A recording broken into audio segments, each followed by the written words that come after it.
Okay, let's, shall we go ahead and continue? Yeah. Looks like most people are back. Yeah.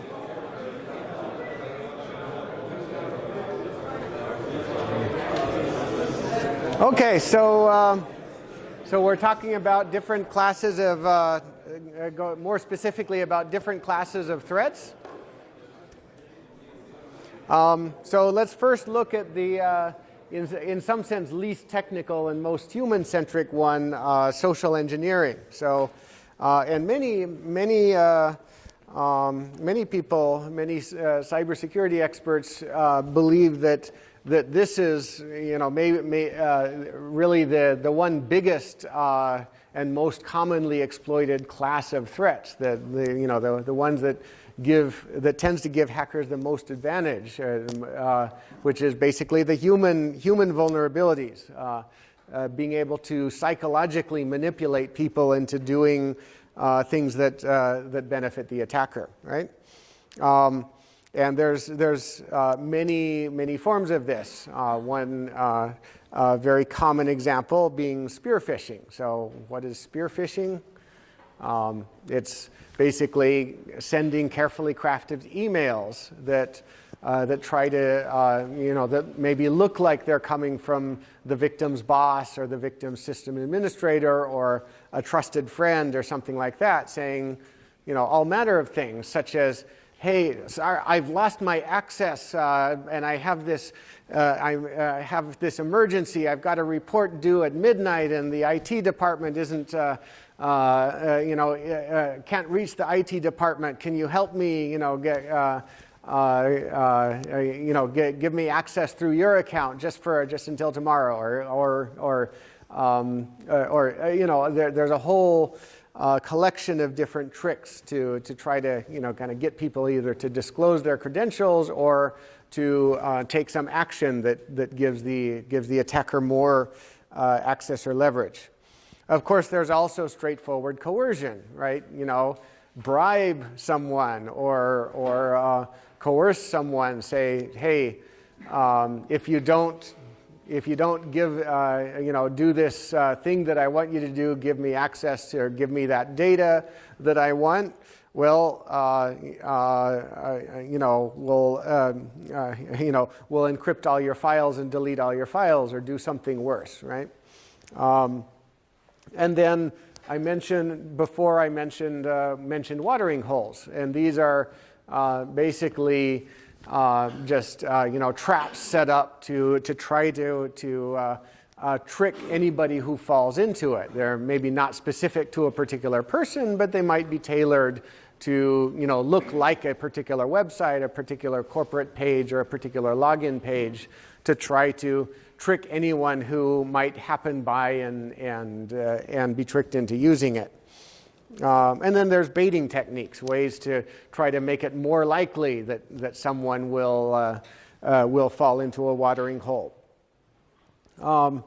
So a fantastic example of this not too long ago was when a very high-level official in the U.S., John Brennan, who was the director of the CIA, he had his email hacked, his AOL account hacked, apparently, by a teenager with using social engineering. Basically, the hacker sent an email to a system administrator. If I remember correctly, the hacker sent an email to a system administrator pretending to be John Brennan, asking for his credentials, saying, hey, I lost my credentials, can you reset my account, or give me a temporary password, or something like that. It wasn't exactly like that, but asking for the administrator to do something to grant some access.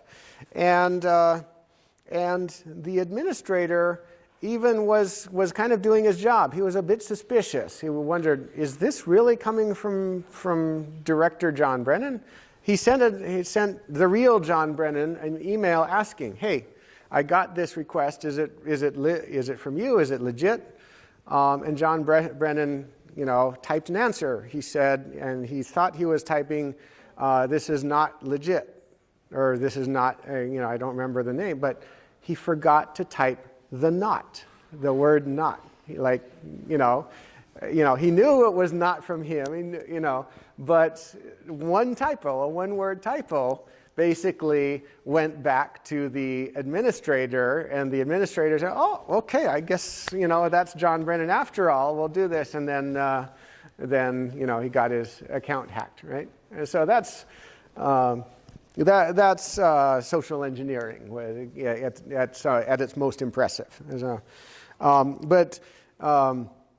But many forms of this happen all the time, and this was an example of, the spoofed executive case. In many companies, any executive at a big, important company, there's going to be a lot of hackers trying to spoof them, pretend to be them in asking administrators to do things, so it's a very common class of attack, and unfortunately still often successful, and costing companies millions of dollars. In this case, Ubiquity Networks said that a business fraud incident resulted in $39 million loss, and these kinds of things keep coming. And social engineering has many forms. How many of you have seen the series Mr. Robot? So I think there was a great. Did you see this episode? I think there was an episode where. Unfortunately, I didn't see it. I need to catch up on my Mr. Robot, but I didn't see that particular episode. But I understand there's an episode where they break in, exploit by scattering infected USB sticks in a parking lot and just waiting until somebody gets curious. Oh, that's a USB stick. I wonder what's on it. Take it in the office and plug it into the nearest machine. And and this is actually, this is a real attack that's been used many times. It succeeds, and some security reachers in academia decided it was an interesting thing enough to write a research paper about, do an actual study. So they somehow got permission from their institutional review board. This is the board that that ensures you're not doing really horrible experiments on people, that are going to damage them for life. But they got permission from their institutional review board to do this experiment where they,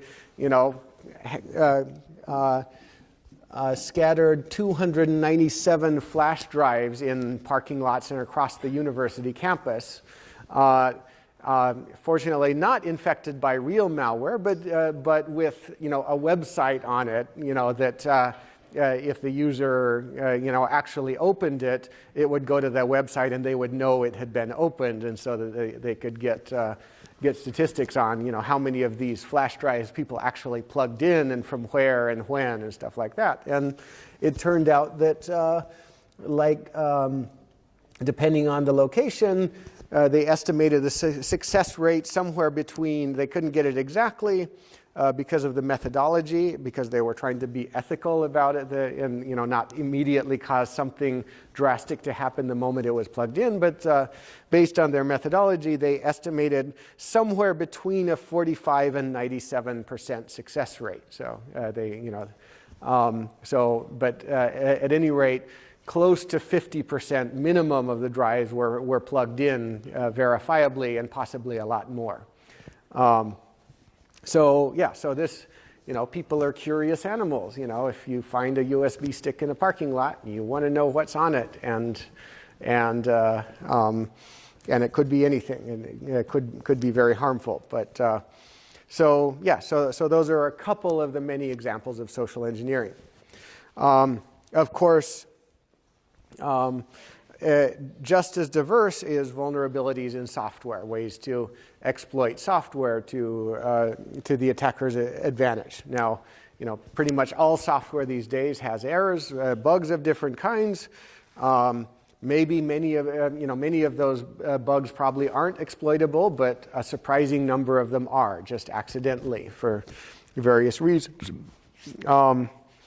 So how many of you have had a buffer overflow bug in your C or C++ program? Yeah, so all of you are exploit targets. Thank you for your cooperation. So it's these kinds of things are so easy, especially in languages such as C, that even in very well tested software that many people have looked at carefully, there's still these kinds of bugs lurking, and they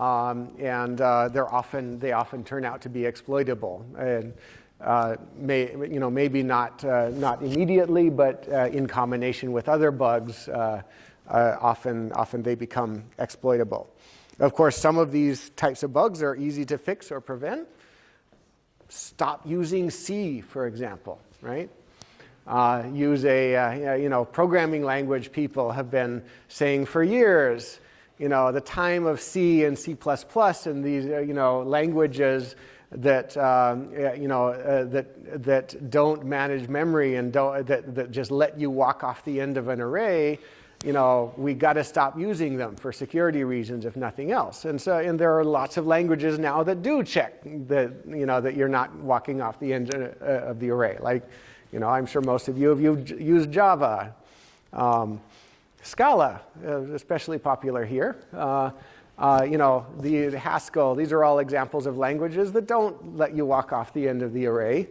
And that's good for security, but unfortunately a lot of, most software still isn't written in these newer languages, especially a lot of operating system software still hasn't migrated to type-safe languages.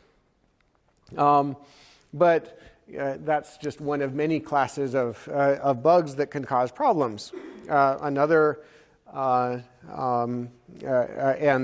types of bugs can persist even in type-safe languages. Like if you manipulate a buffer in the wrong way in Java or Go or Scala, and two processes, two threads are sharing a buffer that shouldn't be sharing the buffer, that can still be an exploitable bug, even though the attack code can't get out of the array. It can still potentially exploit bugs in the way it's used.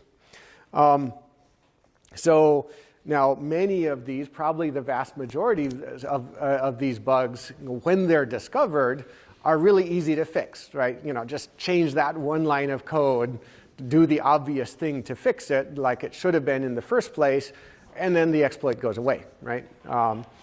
And fortunately, that's the common case, and the problem there is just finding the bug, and hoping the good guys find the bug, before the hackers do and exploit it as a zero-day, right? But there are occasionally bugs that go well beyond kind of the easily fixable things. In particular, bugs in protocols. There have been often bugs, basically security bugs in well-standardized protocols such as HTTP and TLS, the Transport Layer Security Protocol, widely deployed cryptographic protocols, and things like that are not at all easy to fix and require major changes. In fact, just recently, you probably heard of, you might have heard about this big class of exploitable issues. Well, this will be more relevant when we get to side channels later, but practically all Intel CPUs and many other CPUs have been discovered to be vulnerable to a really interesting class of side channel attack bugs that are not at all easy to fix. Basically, they require extensive reworking of processor architectures and implementations. So, and so, like I mentioned, zero-day vulnerabilities are new errors that, for whatever reason, the hackers get to before the security researchers or the software vendors trying to fix them. But zero-day vulnerabilities are by no means the only ones that are useful. Hackers love old vulnerabilities too, because they know that a lot of people don't keep their systems up to date.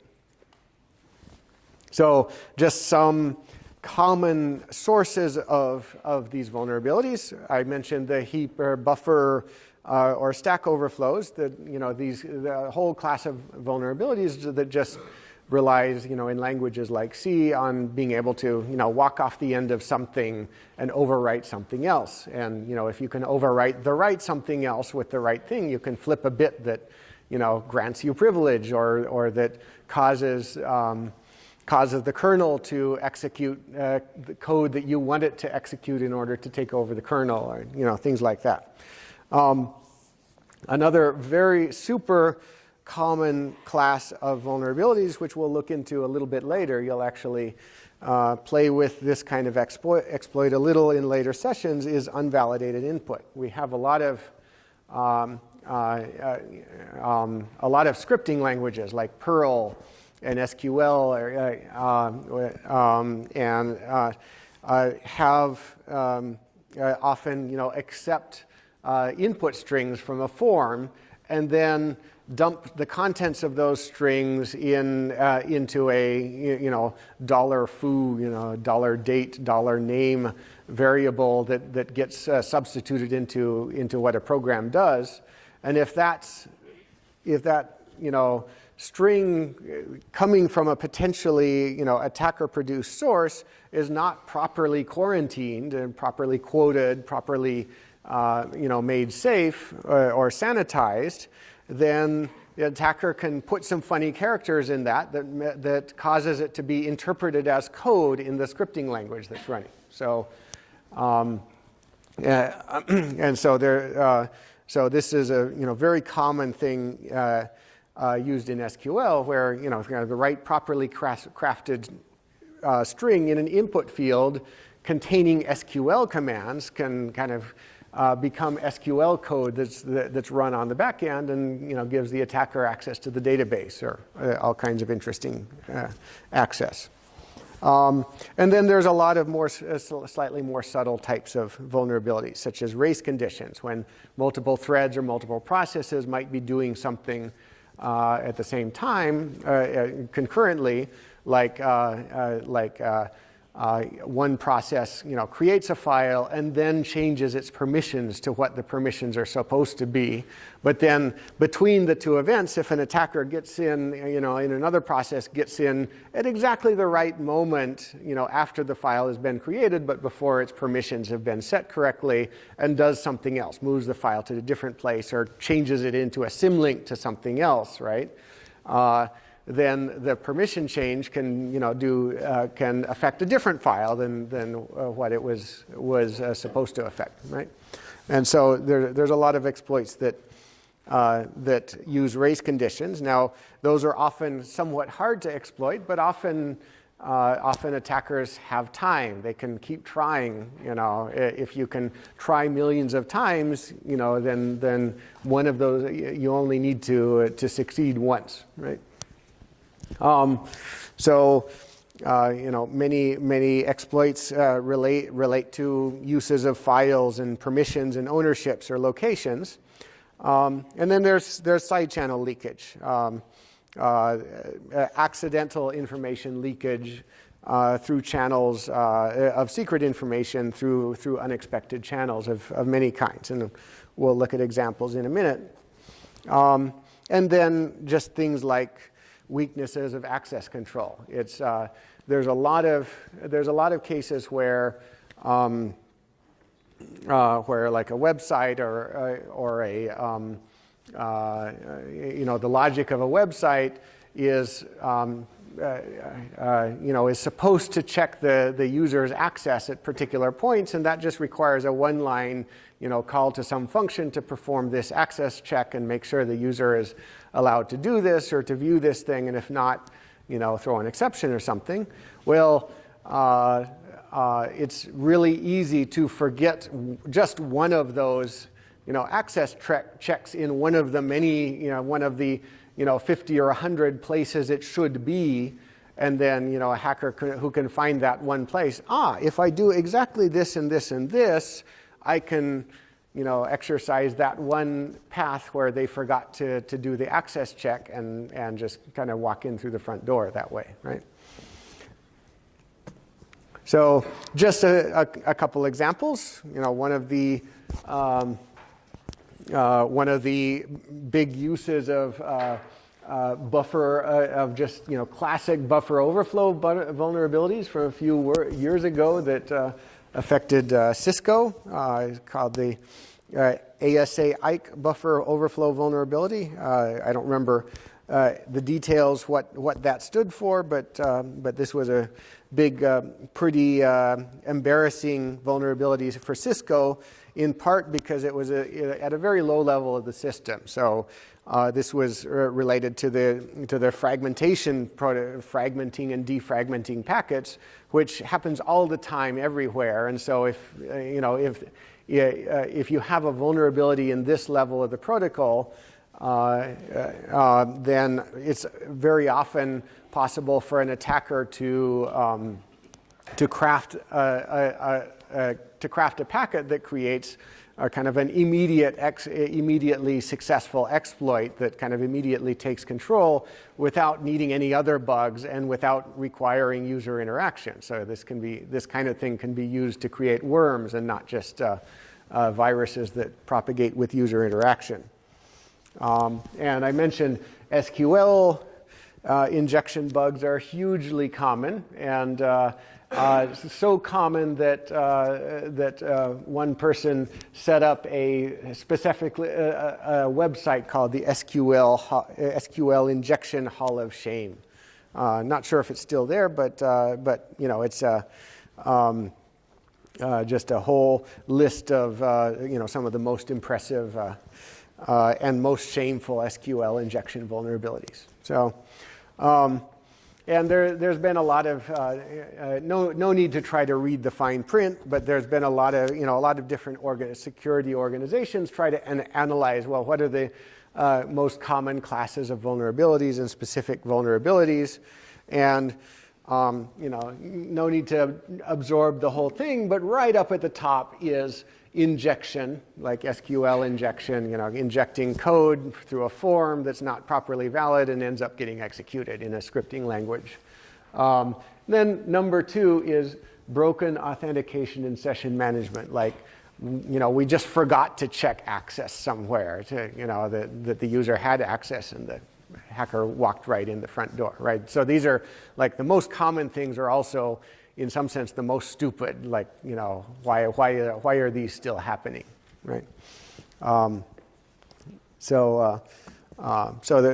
at any rate, there's a very wide class of where those come from. Another broad class is distributed denial of service. This is where we're not actually necessarily infecting a machine and making it do something it's not supposed to do. We're just trying to attack it in a way that prevents it from, it causes disruption and prevents it from doing what it's supposed to or anything useful. And so, the most common and basic way to do this is just have, a big botnet army float a particular target machine with, normal, perfectly valid, but useless requests that just cause it to, work and work and work to try to satisfy the request, and it's so overloaded with those that it can't handle the requests of legitimate users. It's, super simple. And these are effective because most effective because they're distributed. Because whenever you have many compromised machines out on the internet, different parts of the internet, the attacker can focus them on one target server. And this is an example of what a particular DDoS attack a couple of years ago, September 2016, actually looked like. So from some of the internet forensics people that tracked this particular incident could tell that there's these many machines from all over the world that all suddenly decided to send traffic to this particular server in the US. And that's, and that, takes it down, either takes it down or just makes it look like it's down, even though it's in principle up, right? there was a big incident, the Internet of Things, I'm sure. How many of you have some of these new IoT devices that keep popping up? So, yeah, okay. Are any of them in the Mirai botnet, or did it? No. So it turned out that a huge number of IoT devices, especially webcams, were being shipped with really horrible security, like a default, all having the same default admin password. So any user that installed and ran them without thinking to change the default password, well, these were just sitting on the internet, completely open to anyone who wants to log in with that default password, right? And that was one of many examples. A whole bunch of different types of devices, but especially cameras, were exploited by this enormous botnet, which I think was the biggest ever at that point. I can't remember if it's been eclipsed since then, but this big botnet of IoT cameras was used to DDoS attack the Krebs on Security website successfully for some amount of time. So Akamai, have you heard of Akamai? So Akamai is one of the big content delivery companies that their business is to protect websites and make websites perform well for people all over the world by replicating the content of the website in data centers all over the world. So when a customer is going to your website, they can fetch a copy from a local Akamai data center and get really good performance in low bandwidth. And if you come under DDoS attack, hopefully all of these distributed Akamai servers will have copies, and so your customers will still be able to get to those copies even if you're temporarily struggling under DDoS attack. Well, this particular attack, though, was so intense that even Akamai, who's absolutely normal business operation is to deal with DDoS attacks. This is what they do, and normal DDoS attacks they have no trouble with. But they had to tell Krebs on Security, oh crap, we just can't deal with this. We've got to take you off our system. Sorry, come back later once you're not not the target anymore, right? So so they were seeing record-breaking 600 gigabytes worth of traffic. Later, just 2 days later, another website was hit by 1 terabit per second worth of traffic, and then kind of various other incidents using this same botnet as it kept growing for a while. And in fact, these kinds of one of the reasons that these kinds of exploits are so effective is because they're so easy. I'm not actually sure if this website is still online, but this is a search engine for exploitable machines on the internet. So the idea is, you go to the search engine and you say, hey, I want a camera, I want this or that, and it'll say, okay, I found these 50 or these 100, these 1,000 IoT cameras of that kind that look exploitable, or that look like they have exploitable versions of their software, known exploitable, and have at it. Do what you want. Just don't tell me about it, right? So, yes. I haven't tried using it. Why don't you tell me? So. It's a free plan, but it also paid version. I believe that. Yeah. Yes. So I'm not sure what the current status is, but some hacker decided it would be fun to have a Google for exploitable devices, and community service, right? So and maybe a little profit on the side. I'm not sure. So, but. Okay, so that's distributed denial of service. Let's look at side channels a little bit. So I mentioned side channels attacks before.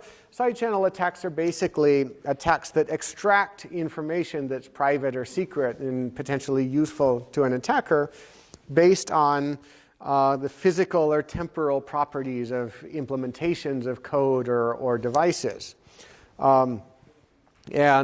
often the target, the particular information the attacker is looking for, tends to be cryptographic keys. Now, not always. You know, in principle, you can use side channels to exfiltrate any kind of sensitive information, but very often the target is cryptographic keys. Can you guess why? Why are attackers? Why do you want to use side channels to get cryptographic keys in particular?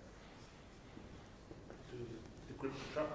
Exactly. So the whole purpose of a cryptographic key is to be a very small secret, a very small number of bits that kind of opens the door to a large amount of encrypted information, whether that's encrypted traffic or encrypted files on a disk or something, right? So a cryptographic key is, by definition, its very purpose is to be small, but hard to guess, and something that unlocks a much larger amount of secret information, right? And so, by nature, most side channels, even when they're exploitable, they're not that easy to exploit. You have to, the attacker has to work. The attacker has to watch for a while, often do a somewhat sophisticated signal analysis or statistical analysis after watching millions of decryptions or, watching a lot of stuff happen.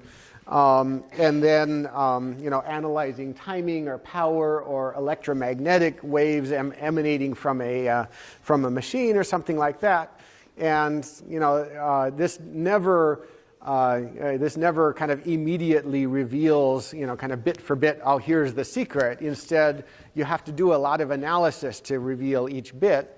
But then, if you're targeting a very small piece of information, you only need to exfiltrate a few bits in order to win. And so that's why exfiltrating cryptographic keys is using side channels is a very powerful technique, because it unlocks the door to much larger secrets, exfiltrating larger secrets.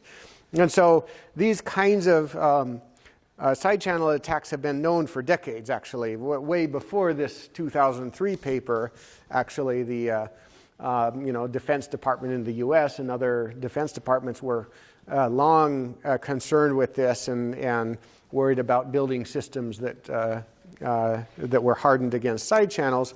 But these were some of the papers that showed that normal systems could be timing and other side channels in kind of normal everyday systems could actually be exploited with fairly serious potential consequences, such as to steal the private keys of an SSL, now called TLS server, right? So if you just have your TLS capable web server sitting on the web, now it's inviting people to come make connections to it. That's why you put it there, because you want people to be able to connect to it. But it turned out that if that web server has the wrong implementation of TLS, I think this was related to RSA. When you're opening a new connection, it uses the RSA algorithm to compute a new key. The attacker could open thousands or millions successive connections over some amount of time and carefully time the amount of time the server spends computing each RSA operation and learn a tiny bit of statistical information about the server's private key each time, and then over those millions of executions build that into a statistical guess at what the actual key value is likely to be. And eventually, once you have enough bits, you can just kind of brute force search for the rest, and then you've got the key, right? And so that's a common type of exploit that kind of was demonstrated to be potentially practical for quite a while ago, and they're still practical, and in some cases even more so in recent systems. And these take many different forms. Many side channel attacks focus on timing. These focused on timing, and timing attacks are most easily exploitable from remote. Like if you're if I'm a user across the internet from the server that I'm trying to exploit, all I can do is send it packets and see what comes back. And so I can definitely measure the timing of a packet that comes back. And so whenever I can extract secret information out of that, then that's a remotely exploitable timing channel. Other types of channels, side channels, rely on the attacker being a little bit more physically close to the victim, but some of them are still really impressive and interesting. This example, so how many of you have noticed that your computers sometimes make sounds? Yeah, like when you start a big heavy-duty compile, have you noticed, or kind of a big CPU-intensive operation, have you heard that if you listen closely, it starts humming in a slightly different way? So that is side channel leakage. Your machine is, basically that's a side effect of your processor doing more work. And if you won't be able to get much from just listening with your ear, but if you listen to it and analyze it statistically with more sophisticated equipment and match it against what you know about the type of code that it's running, the code path, you can often match it to figure out, this particular sound means it's running this AES encryption code, and if I perform this analysis over many, many, many tries, I can eventually figure out that this part of the code is probably processing this particular secret bit of the key, and I can guess it's more likely 1 than 0, or vice versa, right? And so, researchers showed that just by carefully listening to the sounds that another machine makes from across the table, they can extract encryption keys, right? You okay?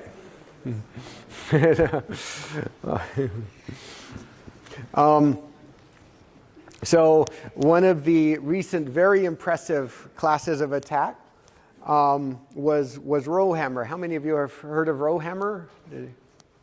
A few? Okay, so this was a couple of years ago.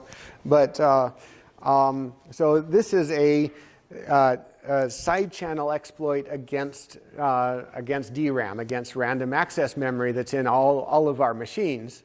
What you may not everybody realizes is that DRAM, first of all, is not perfectly reliable. Once in a while, it just accidentally flips a bit for random reasons, and it tends to flip bits more often when it's hot and under heavy use, right? And whenever that happens, and this often happens with electronics, when they get hot and heavily used, they get a little bit less reliable. They tend to encounter more bit flips. And in the case of DRAM, it turned out that if you kind of deliberately hammer on particular lines in the RAM, particular areas, you can make it much more likely, quite likely, that a bit flip will happen, within some not too long amount of time. And moreover, very often that bit flip, so I won't get into the details of the way DRAM is organized, but it has a particular internal structure such that certain parts of memory that might be have addresses quite different in the next page or the next megabyte, quite a ways away in terms of your physical memory address. But on the DRAM, will be kind of right next to each other, sharing a small, localized cell of hardware. And when that happens, if you successfully kind of hammer the row into flipping a bit, the bit that gets flipped might not actually be in your memory, but a page or 2 or 5 over, which might be the operating system's memory, like the memory that the operating system has used to manage memory, to manage page tables and permissions and things like that, right? And so, this is not easy to exploit this kind of vulnerability. They had to use a lot of very clever techniques. But if you can the upshot is if you can hammer the right page of memory in the right way until a bit flip happens in this other page that you're close to, but it's not your page, but it's a page that where a bit flip can really cause security issues, then you can exploit that in order to change the permissions of your memory access or break out, escalate privilege, break out of your sandbox. And in fact, one of the most impressive things about it is they showed that even you can do this even if you only are writing code in JavaScript running in a web browser, right? Because JavaScript code running in a web browser that you get from any arbitrary site, well, that's code running on your machine, and it has access to memory. All code needs to store stuff in memory, and apparently that's enough to do this row hammer exploit. And it kind of, because of the way it interacts with the hardware, it totally skips all the many layers of protection. The JavaScript sandbox is supposed to protect your web browser from the code running in it. The operating system permissions are supposed to protect the kernel from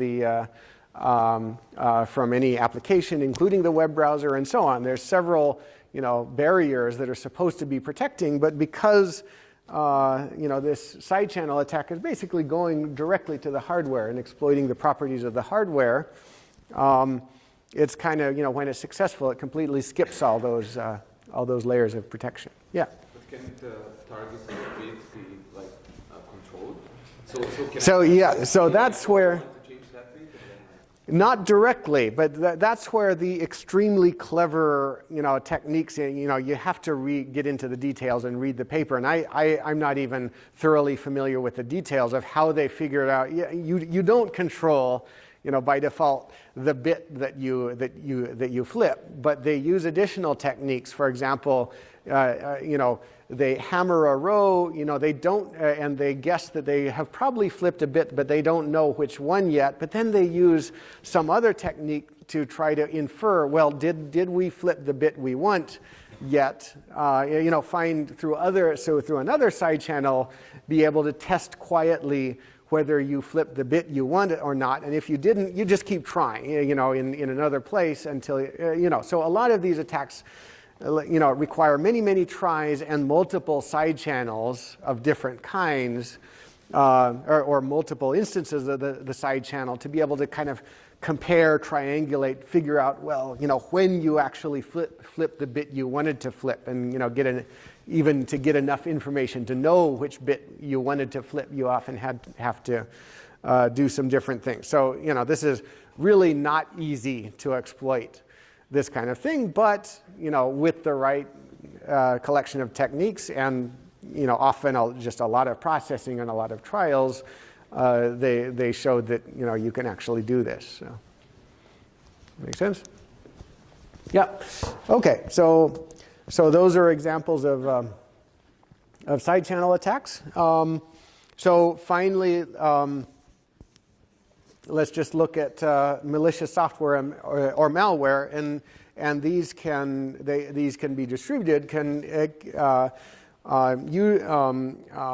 These can come in many ways and many forms, and they can use different exploits of the ones we talked about to propagate themselves. But let's just kind of look at classes of malware in general. So. These are some statistics on kind of different classes of malware that are out there. The vast majority tend to be viruses, and we'll define that in a minute. And then there's smaller categories: Trojan horses. Miscellaneous, potentially unwanted software, like stuff that your hardware manufacturer sends you that you really didn't want, but somebody paid them to include on your system. And then a much smaller category are things like direct software exploits or worms that can propagate automatically, right? So So let's just look at a few of these classes. So what is a virus exactly? That's the biggest class we saw. Viruses are basically self-propagating programs that hide in various, that are designed to hide in files or programs or on USB sticks left in parking lots or whatever. But they're designed to be able to produce copies of themselves. So, when they successfully exploit one machine, they try to find a way to propagate and use that as a base to exploit other machines around them. And so, but this spreading in a virus requires user action somewhere in the distribution process. So, a classic example is a virus that infects your machine and then accesses your email contacts and gets access to your email account and then sends an email to all your friends saying, "Hi, I'm Bryan. Click on this link, please," or do this thing. And then the friends are more likely to do it because they think it's coming from me, right? And so so this is a virus automatically exploiting human beings' weaknesses through social engineering, really. So automated social engineering, right? But of course, it is limited in that it doesn't propagate if my friends don't fall for it, right? So there have been many viruses. One of the earlier ones that was a big deal back 18 years ago now almost affected a huge number of Windows systems. It was called the I love you virus because it sent emails labeled I love you to all your friends. And apparently a lot of people wanted to be loved, and so they clicked on the links. So and of course these kinds of incidents and the increasing frequency, of course everybody knows about viruses or that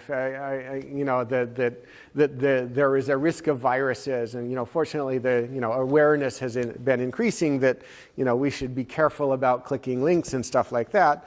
But it's also led people to assume, sometimes incorrectly, that anything that makes their system slow might mean that they're virus infected, and that's not always the case. So, okay, so I see we're about out of time.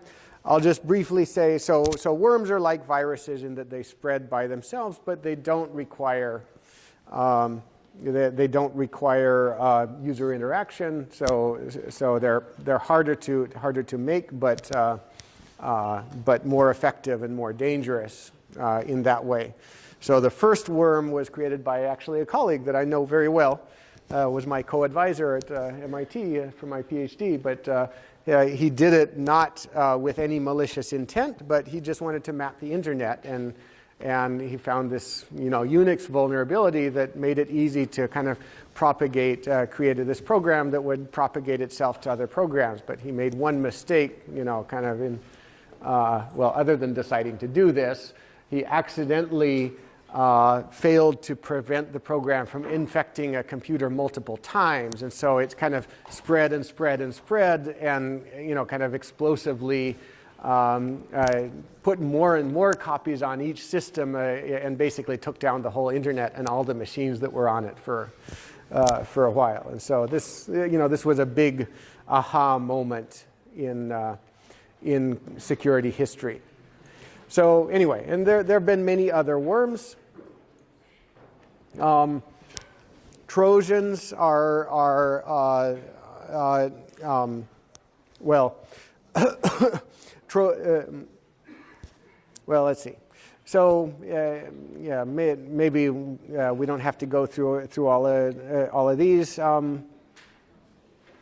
Yeah, so maybe we'll cover a few of the others next time, but we can leave it at that for now. So, okay, well, thank you, and see you next week. Yeah.